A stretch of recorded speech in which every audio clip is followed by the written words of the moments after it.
Ashe. Hey, hey.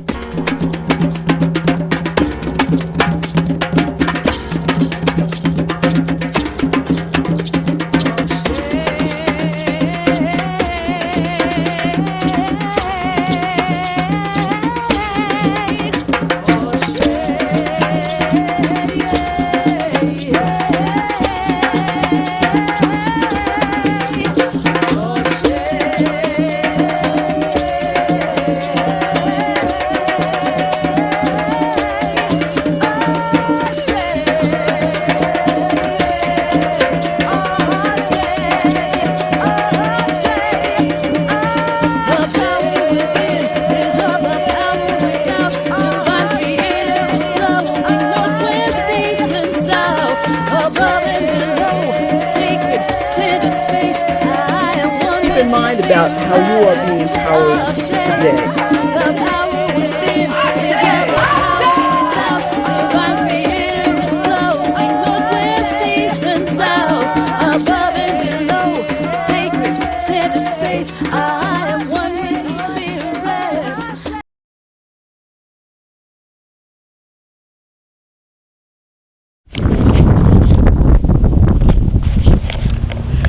Peace and blessings. Welcome to another edition of Ashe. I'm your host, Imaku. Gee, guess what time of year it is? It's the time of the solstice. And we got a snowstorm. I think that I need to put my sunglasses on actually to deal with all this snow coming in my face. How wonderfully appropriate that we should be receiving this snow during the time of the winter solstice. You know, there are a lot of traditions that take place this time of year. You've probably heard a lot of them related to paganism, but I bet you've never heard the ones that are related to ancient Kemet. We'll be talking in this episode about how ancient Kemetic traditions relate to the traditions that are celebrated around the world at this time of year. You never believe how Kemetic culture has affected the globe. And then also, you'll be interested to find out that I've done all this research regarding the goddess, the African goddess, and how the African goddess should be observed at this time of year. I'm all about creating traditions for the goddess. It's time. Oh, my Lord. I hope my camera doesn't freeze. Is my nose running?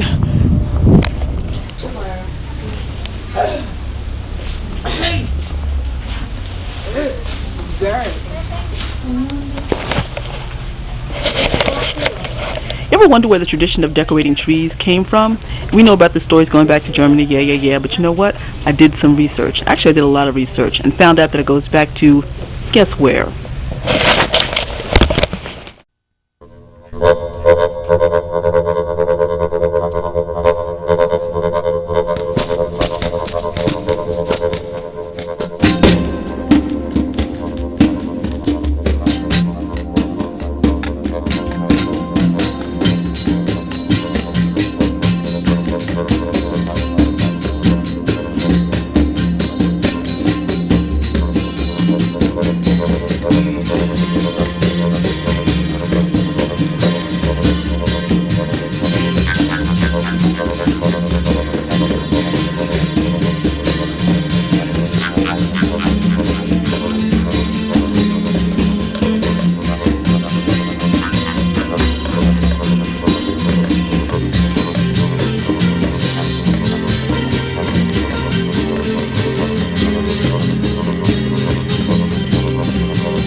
You know, the beautiful thing about the solstice is stillness.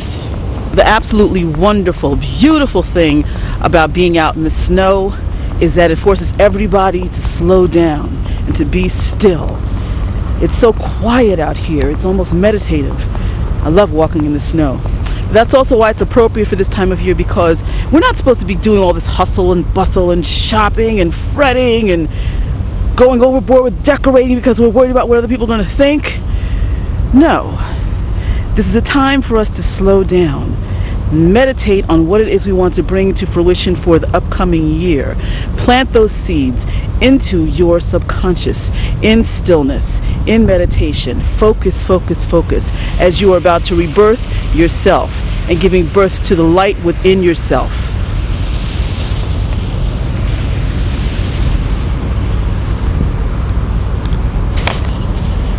Not too many folks out, except me. I consider walking in the snow a form of walking meditation.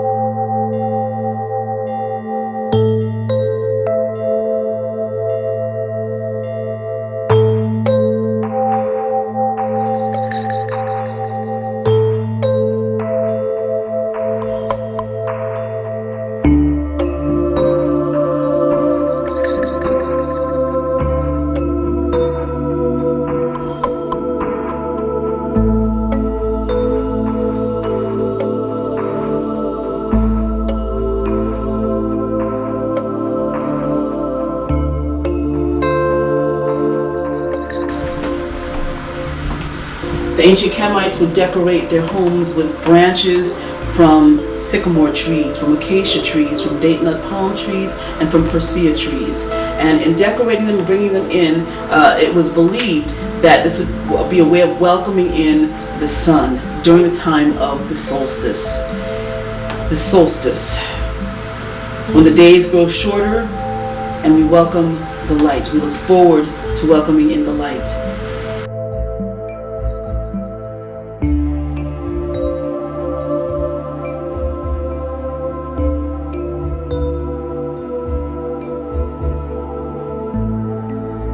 The god and goddess Hu and Huhet were honored when branches were brought into the house at the time of the solstice. Hu, who represents timelessness, eternity, the infinity symbol. His mate Huhet, who represents being able to supersede limitations, particularly limitations of the flesh. The karast, or the mummified remains. You've all seen images of mummies.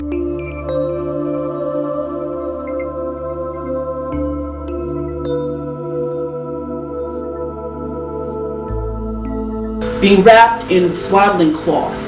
Swaddling, which is cloth which prepares you for death. That represents that your flesh is no longer meaningful. It is dead. What matters is the spirit that resides within, because Hu and Huhet also represent fire. the life force. Huhet is the fire that is shut up within your bones. But she also is connected to the Karast, the mummified remains. Now, to supersede the flesh and to be of spirit, to be disconnected from the mundane issues of this life, that is Karast, conscious.